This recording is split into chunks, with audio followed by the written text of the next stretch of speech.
Hello दोस्तों, आज हम करेंगे एक्सरसाइज 2.2 जो कि हमारे पोलिनोमियल्स के बारे में है। तो चलिए पहला सवाल देखते हैं। Find the value of the linear polynomials 5x if. ये हमें वैल्यू पता लगानी है पोलिनोमियल्स की।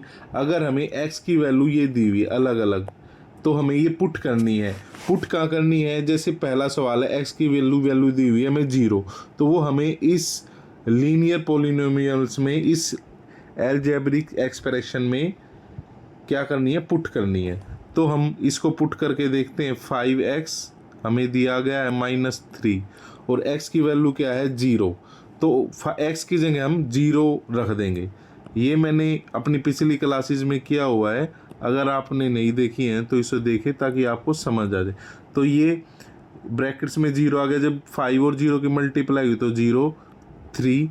तो यहाँ से हमारा आंसर क्या आ जाएगा? हमारा आंसर आ जाएगा -3। अब नेक्स्ट है x-1। अगला क्वेश्चन क्या हमारा? x-1 वैल्यू पुट करनी है। तो 5x-3 हम इसमें वैल्यू पुट करेंगे। ये -1 -3, तो -1 के साथ 5 की मल्टीप्लाई हुई तो -5 -3, तो -5 -3 माइनस प्लस हो जाएगा। तो हमारा आंसर आ जाएगा -8। तो ये 2 सवाल हो गए। अब थर्ड क्वेश्चन भी देखते हैं हम अपना। ठीक है, तो थर्ड क्वेश्चन क्या है?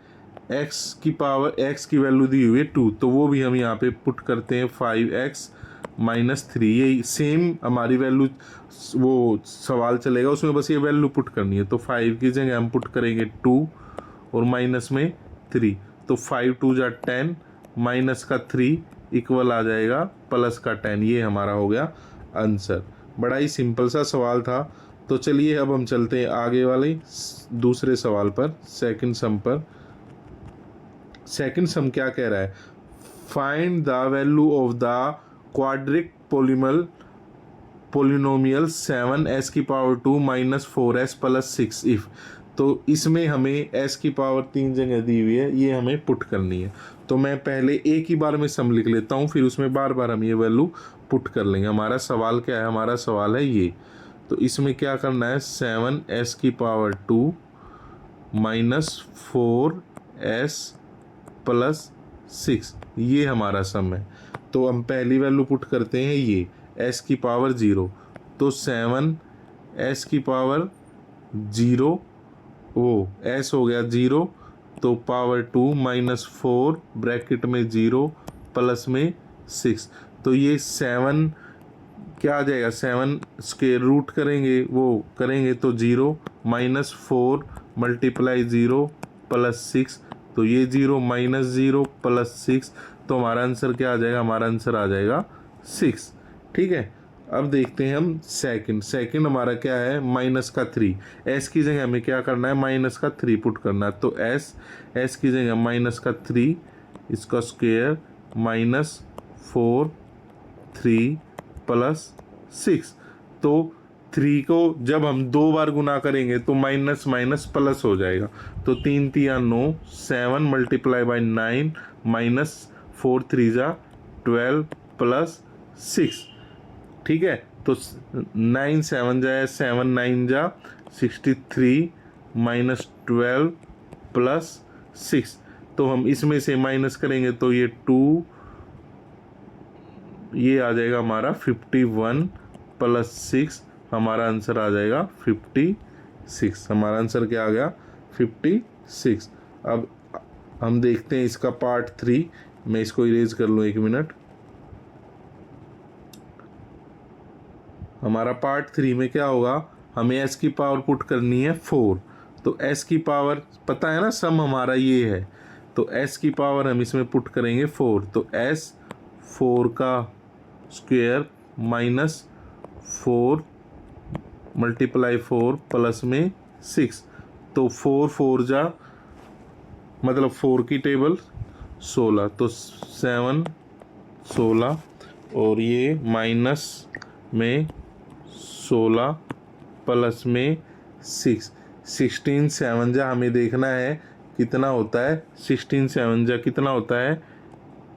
112 -16 प्लस 6 और इसमें से हम अब 16 माइनस करेंगे तो क्या आ जाएगा, ये आ जाएगा हमारा 96 प्लस 6 करेंगे तो क्या हो जाएगा 102। ये क्या है हमारा आंसर। ठीक है, चलिए अब आगे वाले सवालों में देखते हैं। पहले हम इसे इरेज कर लेते हैं पूरे के, फिर हम पढ़ेंगे थर्ड क्वेश्चन। चलिए हम तब तक थर्ड क्वेश्चन रीड करते हैं। तो थर्ड क्वेश्चन क्या हमारा, the present age of Sahil mother is 3 times, Sahil नहीं है सलील्स है, the present age of Salil's mother is 3 times of Salil's present age. After 5 years, their ages will add up to 70 years. Find their present ages. सलील जो है उसकी माँ की एज जो है वो 3 टाइम्स है सलील की उम्र से। चलिए आइए देखते हैं। सलील की जो उम्र है, the present of Salil mother is 3 times. मैं शॉर्ट में लिख रहा हूँ, जो सलील है चलो पूरा ही लिख लेता हूँ। सलील की एज मानो x है, लेट करते हैं x। उस सलील्स मदर सलील्स मदर जो एज है वो इसकी 3x है। क्या है 3। अब मेरी बातों को सुनो, यहाँ लिखने में थोड़ा सा टाइम लगता है तो इसीलिए मैं ज़्यादा बोल के समझा रहा हूँ। तो सलील की एज हमने लेट की मानी x, सलील्स मदर एज हो गई 3x। ठीक है, तो after 5 years there age will be add up to 70 year. यानी जब उसकी एज x थी तो उसमें प्लस 5 हो गया, तो ये हो गई उसकी एज। उसकी माँ की एज क्या हो गई 3x प्लस 5, ये एज हो गई है ना। और इनका जो टोटल है, अब मैं यहाँ दोबारा लिख रहा हूँ, x plus 5 plus 3x plus 5 equal क्या है 70। क्या है 70। तो ये हमारी एक इक्वेशन बनेगी, ये इसको हम कर लेंगे सोल्व। प्लस 5 ये 3x को ये हो जाएगा 4x। ठीक है, प्लस में 5 होके 10 इक्वल में आ जाएगा 70। इक्वल में क्या आ जाएगा 70। अब 4x ये जो 10 है वो हम उधर भेज देंगे, तो 70 ये प्लस का है तो उधर जाके माइनस का हो जाएगा, तो 4x इक्वल ये माइनस होके आ जाएगा 60। x की वैल्यू हमें यहाँ से पता लग सकती है। अब ये 60 जो है इसके नीचे डिवाइड में चला जाएगा, तो ये आ जाएगा 4 1 जा 4 और 15, यानी x की वो वैल्यू आ गई 15। x की वैल्यू क्या आ गई 15। हमने क्या मानना था x, तो ये हो गई 15। उसकी मदर की एज क्या थी 3x का मतलब हो गया 15 गुना 3 यानी 45, यानी प्रेजेंट एज उनकी क्या है 15 और 45। अब जब 5 साल आगे जाओगे तो x की जगह 15 रखो, मैं आगे बता रहा हूँ।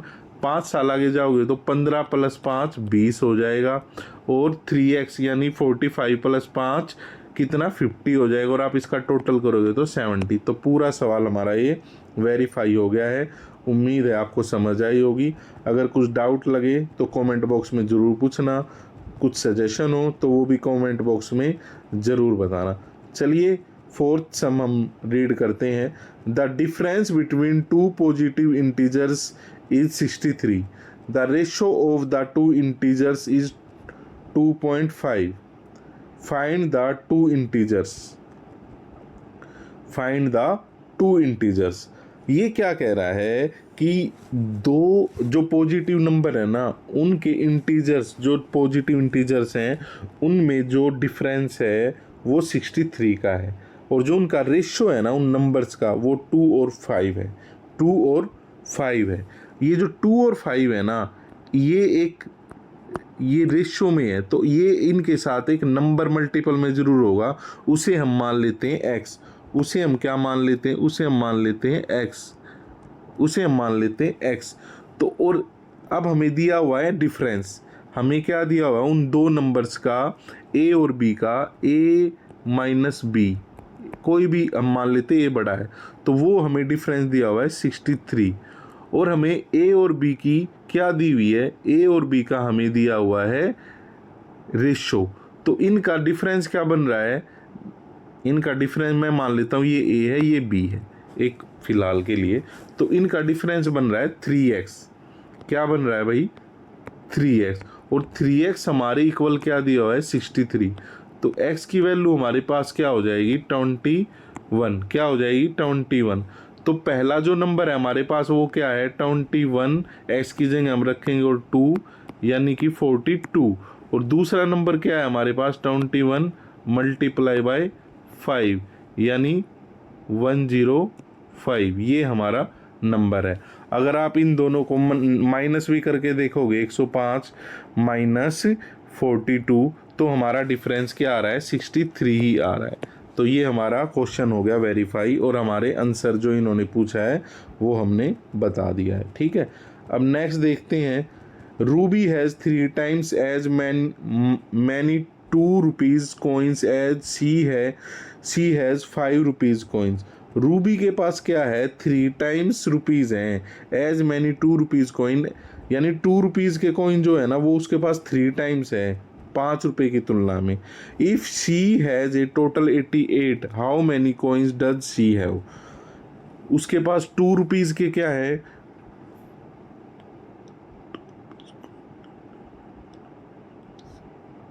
2 रुपीज़ के 2 रुपीज़ के कितने कॉइन्स हैं, वो हैं उसके पास 3, क्या है 3, यानी कि 3 है। ठीक है, और 3x मान लेते हैं।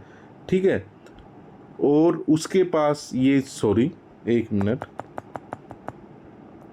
हम मान लेते हैं उसके पास हैं 2 रुपए के x कॉइन, 2 रुपए के x कॉइन कितने हैं 2 रुपए के x कॉइन, और 5 रुपए के जो x कॉइन है ना वो 3 गुना है, 5 रुपए के x कॉइन से ये 3 गुना है, 3 गुना, यानी कि 6x है उसके पास कॉइन 2 रुपीज़ के, और 5x हैं कॉइन 5 रुपीज़ के, और उसके बाद जो टोटल रुपीज़ हैं वो हैं 88, कितने हैं 88 रुपीज़ हैं।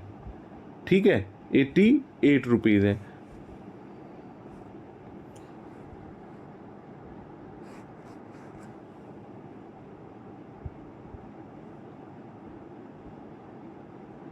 हाँ, उसके पास ये कॉइन है 6 रुपये, 2 रुपये के 6x कॉइन है, 5 रुपीज़ के 5x कॉइन है। टोटल उसके पास ये कॉइन कितने हो गए 11x, लेकिन हमें टोटल रुपीज़ ये हो गए 11x, लेकिन हमें टोटल रुपीज़ दिए हुए हैं 88x, यानी यहाँ से x की वैल्यू आ जाएगी 88 डिवाइड बाई 11, x का हो गया 8, तो यहाँ कहीं भी रख दो, मैंने इसके साथ रखी मल्टीप्लाई बाय 8। ठीक है, तो ये हो गए 48 रुपीज़, कितने हो गए 48 रुपीज़, और इसके साथ x की वैल्यू रखी तो ये हो गए 40 रुपीज़, यानी हमारा आंसर वेरीफाई हो गया 88 रुपीज़ ही हो रहे हैं। और इसने क्या पूछा है how many coin does she have of each, तो 48 रुपीज़ अगर इसके हैं तो सीधी सी बात है 24 कॉइन तो हैं उसके पास 2 रुपये के, 2 के सिक्के हैं, और अगर ये हैं तो 8 उसके पास हैं 5 रुपए के सिक्के, तो टोटल उसके पास कितने सिक्के हो गए 32 सिक्के हो गए, 32 कॉइन्स हो गए। ठीक है, चलिए नेक्स्ट सवाल देखते हैं, 1 मिनट रुकिए, चलिए मैं इसे इरेज कर लेता हूँ, तब तक नेक्स्ट सम रीड करते हैं। A farmer cut A 300 feet faience into 2 pieces of different sizes. The longer piece is 4 times as long as the shorter piece. How long are 2 pieces? चलिए इसे देखते हैं, 1 मिनट। अब देखिए इसको, एक किसान है ना जो, उसके पास क्या है, मैं 1 मिनट ये पेज ले लेता हूँ एक अलग से, 1 मिनट रुकना, मैं ये पेज सेट कर लेता हूँ दोबारा, ये इरेज नहीं हो रहा।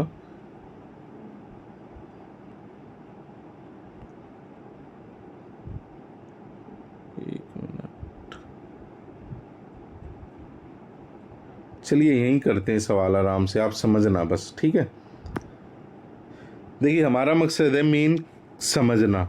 ठीक है, बस मैं आपको सवाल अच्छे से समझा दूँ, बाकी जो टेक्निकल चीज़ें वो धीरे धीरे सीख जाएंगे और इसमें इम्प्रूवमेंट कर लेंगे। चलिए हमने क्या पढ़ा, एक ये जो होता है ना, ये क्या होती है, एक बाड़ होती है। मानो ये खेत है, इसके चारों ओर कोई रस्सी या कोई लकड़ी का वो बनाना, उसे कहते हैं, ठीक है। वो उसके पास 300 फुट की थी, 300 फीट की थी। उसे वो 2 पीसीज में कर देता है, 2 पीस में। The longer piece is 4 time x. मानो ये था, हमने इसको कर दिया, ये एक्स है ना, तो ये उसके पास 4x है, ये उसके पास 4x है। क्या है? 4x। और टोटल कितना है उसके पास? 300। यानी x प्लस 4x इक्वल क्या है? 300। तो ये क्या हो गया? ये हो गया हमारा 5x इक्वल आ गया 300 के। तो x का मतलब हो गया 60। यानी ये वाली तो उसके पास 60 है, और ये वाली कितनी है? 240 फीट है, ठीक है। ये वाली कितनी है? 240 फीट। ये 60 फीट है, ये 240 फीट है। बड़ा ही सिंपल सा सम था ना। चलिए अब अगला सम देखते हैं, हमारा लास्ट